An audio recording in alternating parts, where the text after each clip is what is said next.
Hey guys, welcome back. How you doing?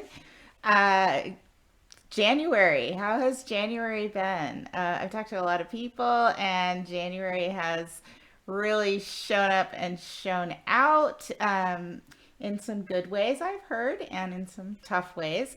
I would not be excluded from some lovely experiences this January myself, but hanging in there all the same. So I wanted to come on today. I'm going to be doing the February horoscopes between now and the end of next week. So look for those. But I wanted to come on today and talk about, something else that might be going on in January that did occur in January, since January is not over. And as I thought about it, I really felt that I wanted to talk about the change in the nodes that occurred last week, about not quite 10 days ago. I've mentioned the nodes before in some of my videos, and I really feel like they're a critical piece of the astrology for you personally, as well as any given time.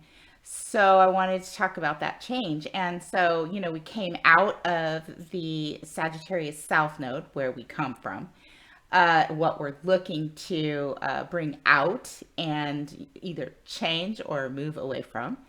And the Gemini North Node, which is where we're supposed to take what we know and move towards. And so for 18 months, we all experienced that collectively. And I've mentioned before, I personally had my nodal return because my nodes are in Sagittarius and Gemini. And so I think when I was reflecting on it and looking back at how significant that nodal transit has been for me, and then looking at what has happened in the world, which, is everybody reviewing what it is they believe in and, standing up for their truth. Uh, you know, Jupiter rules Sagittarius, the South Node, and so Jupiter, it's a good planet. It's a benefic planet. It expands.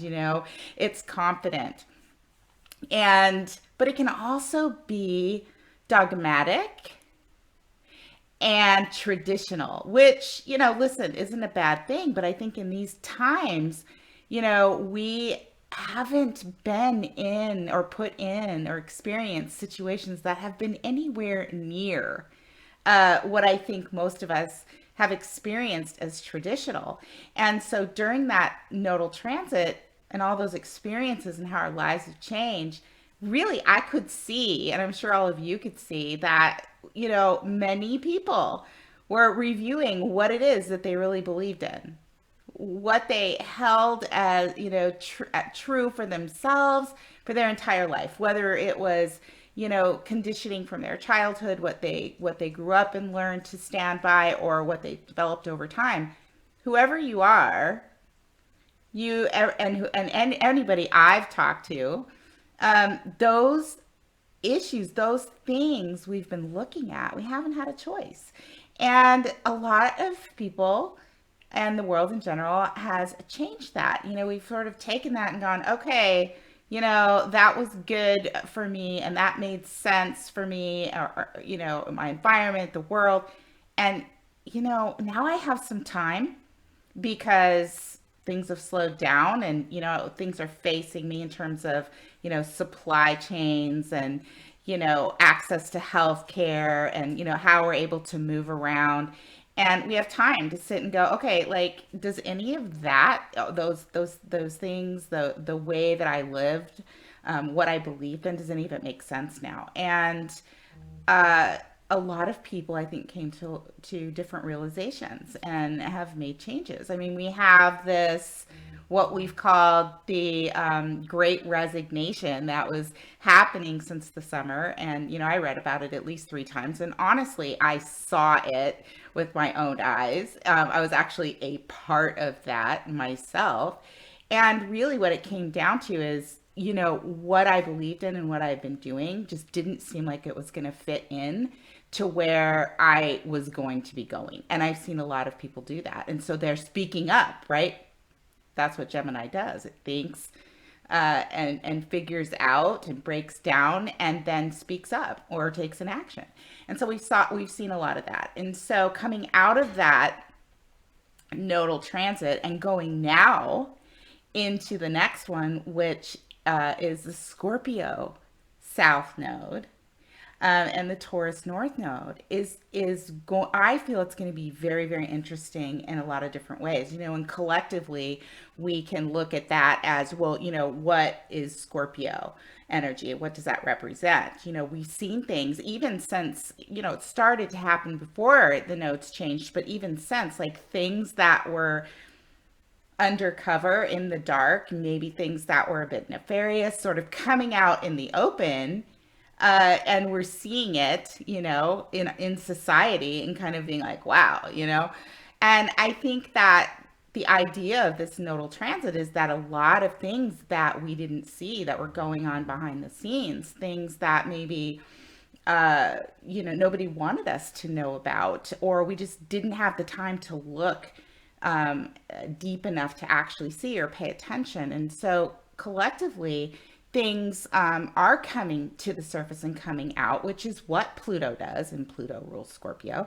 But also, there are a lot of other things that can happen, and I believe will happen as a result of that, taking a look and sort of bringing up the issues that might be associated with the scorpionic energy, the South Node. And so, Scorpio, as I've mentioned before, it's a powerful planet. So it's power and control and obsession. And that applies to, maybe some things that have been controlled by powerful entities that are coming out, to the surface for everybody to see, sort of blowing up. So, but also, it rules the things that we are afraid of and the things that we keep secret, whether that's us, personally, or collectively in this society. It also rules our psyche and, again, what we're afraid of, but it rules what's mystical and the occult, which would include astrology, which would include psychics, which would include anything that, society for a very long time has not accepted as the norm.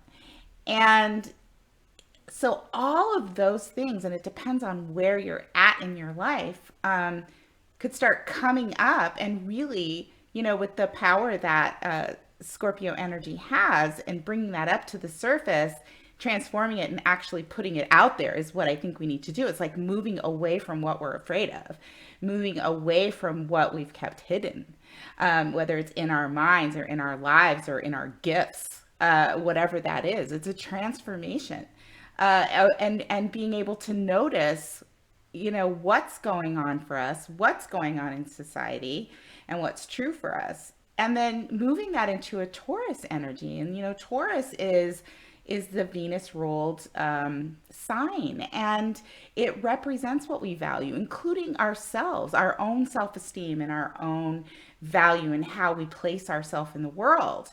But also it rules, our immediate environment. It's all about stability and resources, which is food and supplies and everything that we need on a basic level to survive. And what we value, how we value that. What is that for us?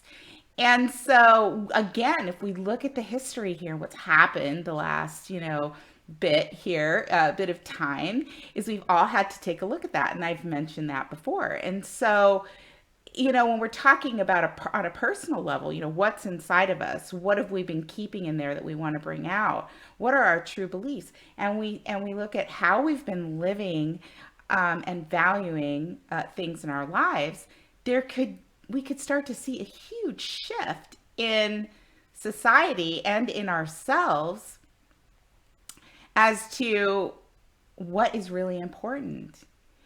I think because we're having to look at that, we've sort of identified for a long time in that Taurian energy as, well, that means, we have, the best of everything. We can afford to go to the store and buy organic foods. But, not so long ago, nobody was even really thinking too much about how important organic food was. So we've gotten that far, but now it's like, okay, so that is something that has turned into that it's something that's very healthy for us, but now it's a prestigious thing, right? So and have we been able to create our immediate environment, in a comfortable way for us? And how do we value that?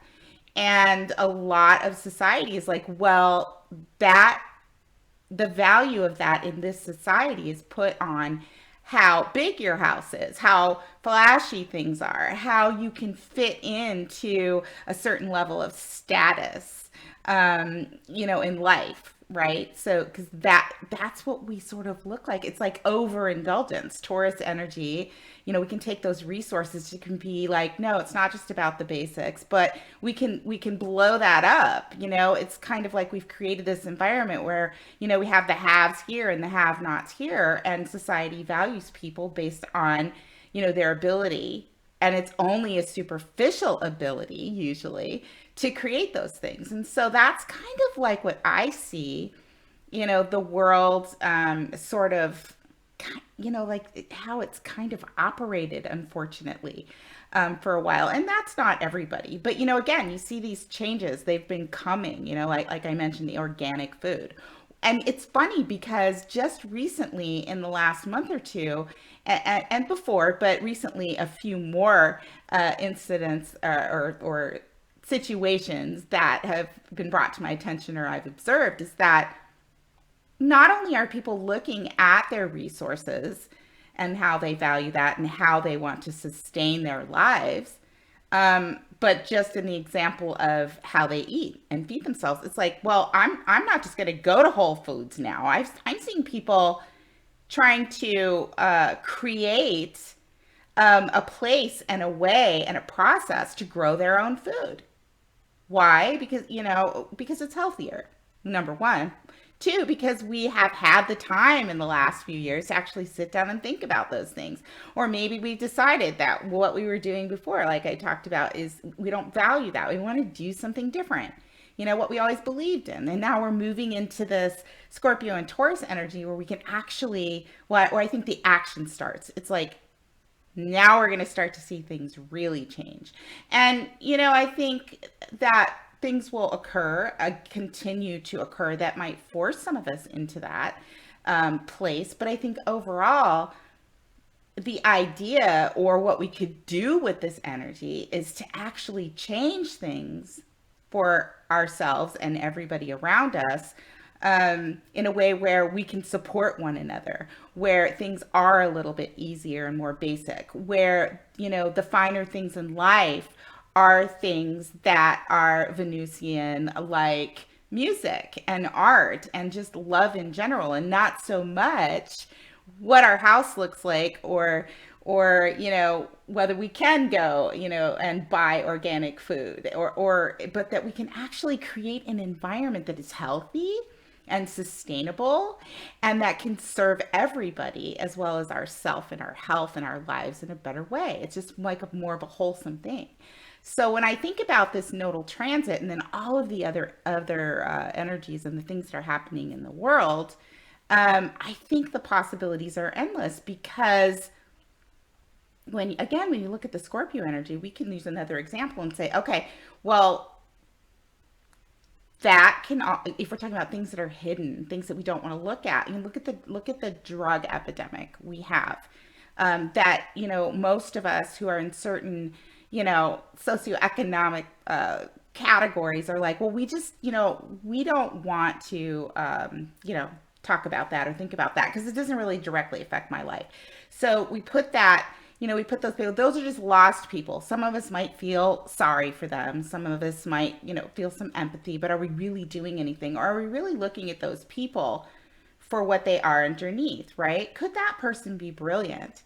Could they be a very gifted musician or a mystical person? And again, it's like the stairs, the levels of who belongs where, and those things coming up. And so I think that as we start to move towards the Taurus energy, towards the North Node during this transit, my hope is that we'll start to look at things in a much more basic way, in a much more collective way, in terms of what we value and how we can, and that maybe, you know, that person, if we can level some playing fields here, and I do think that the playing fields may be leveled during a lot of these transits, uh, that we can start to appreciate and see one another for our differences, you know, and not try to stuff things underneath and somewhere in dark corners, in places that we don't want to look at or acknowledge.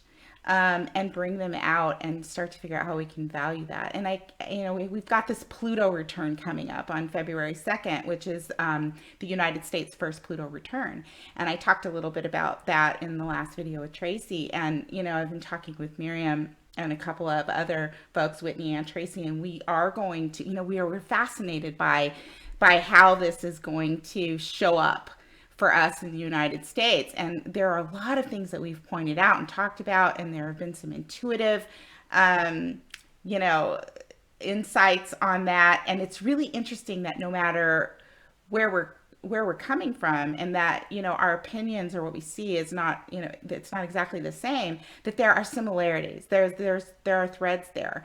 So, you know, we'll be talking about that. I plan on doing a video on that with a few other people and really talking about that. But when you have that going on, that Pluto return, and then this type of thing, among other things, but this type of thing where the nodes have moved, and we're looking at that Scorpio, all things Scorpio, moving into a better expression of everything Venusian.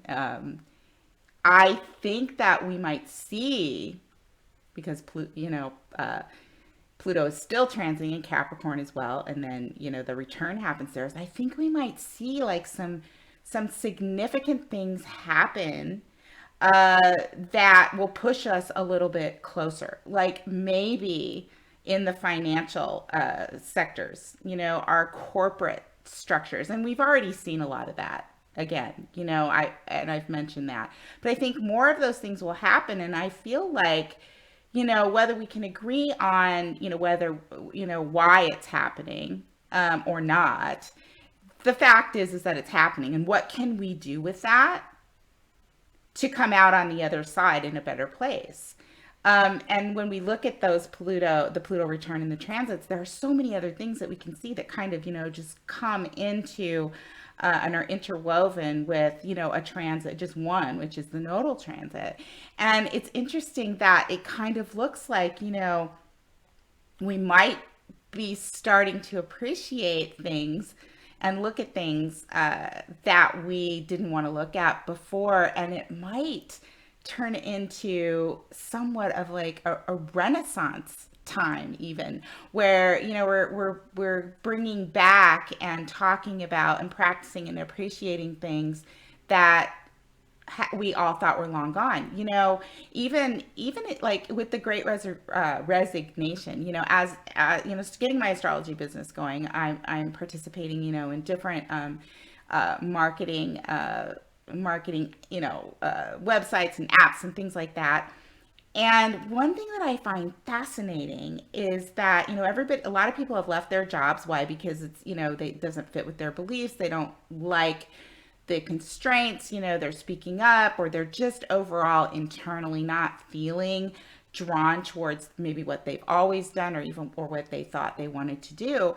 And, you know, when it comes to processing things, or figuring out what they want to do, they're not really going to the career counselors at the schools, or, you know, but I see people asking for life coaches and spiritual counselors and astrologers and things that, you know, I don't know, not so long ago, if we were going to look for that kind of guidance, we probably wouldn't even tell people. We'd be like, oh yeah, people are going to think we're crazy. But these things are coming up more and more and more. So as a collective, I think we're like, okay, let's look for something different.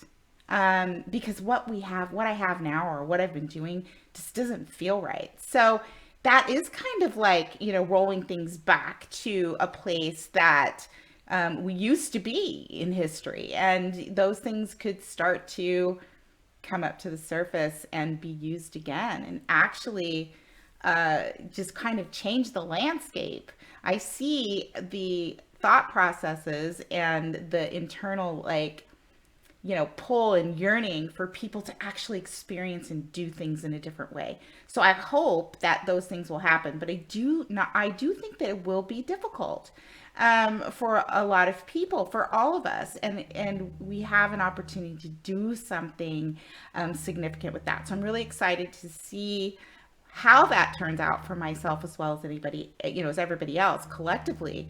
And of course, just like any other transit, outer transit, it will hit your natal chart. So everybody has a Scorpio house and a Taurus house, and they're going to be opposite one another.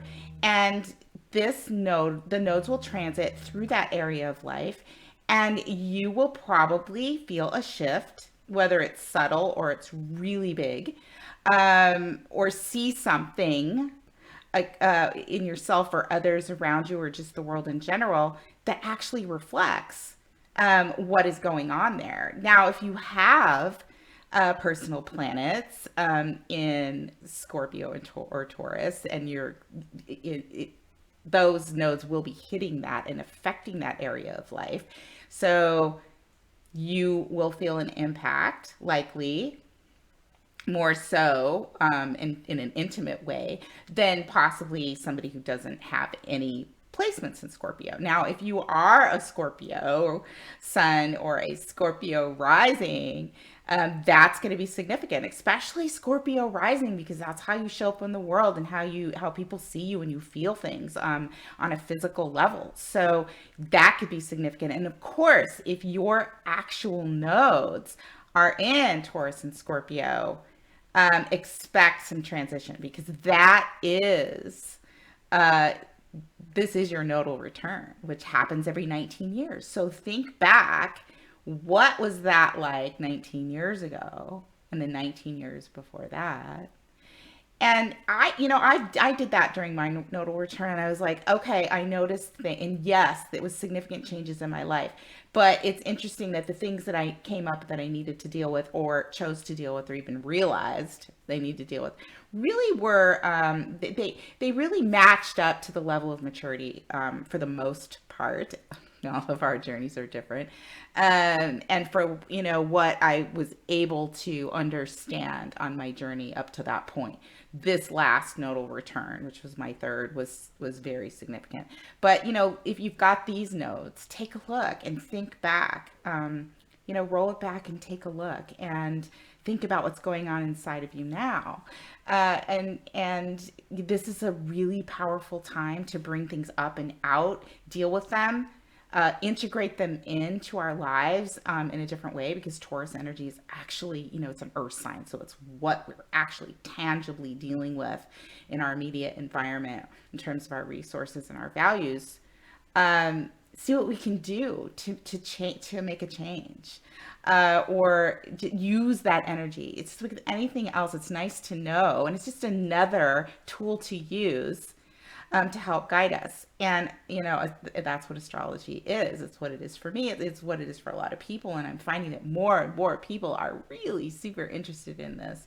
So that's exciting for me, because, I love to be able to have people come and listen and interact. And, there's so many more things coming that are, that will be talked about, and you can Google on the internet any of these things and just listen to all of the different, or read or listen, even on YouTube, all of the different areas of life and takes that other astrologers and intuitive people actually have with this type of energy. And there is a common thread. So it's super exciting.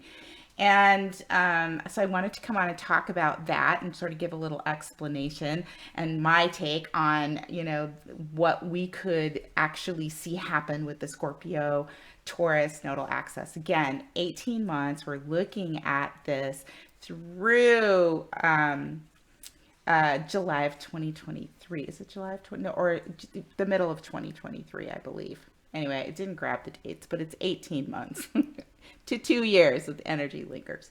And we'll be having eclipses, and those will start in April, and it kicks things off, and it's just really interesting to watch. So I wanted to come in and talk about that a little bit. And before I start throwing out the zodiacs for February, and yes, keep an eye out for a video with a couple of people to talk about the Pluto return and some exciting transits that are coming up at the end of February and in March. We have Mars and Venus that are coming conjunct for a pretty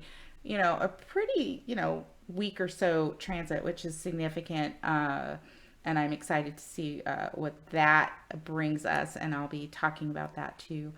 But yeah, look for the horoscopes and look for the conversation regarding the United States Pluto return. And if you are interested in looking at your birth chart or your transits or progressions for this next year, or if you're having a birthday and you want to look at your solar return, see where things are landing for you, get a hold of me, Gemini Fire 65 at msn.com. I'm also on Etsy now, and you can find me on Etsy at Jovi Star Astrology, and you can book there. And anybody, all of you who have booked since recently or at all since I started the YouTube channel, I'm very grateful and looking forward to working with all of you more in the future. And that's it. May the stars forever be in your favor. And I will see you soon. Take good care.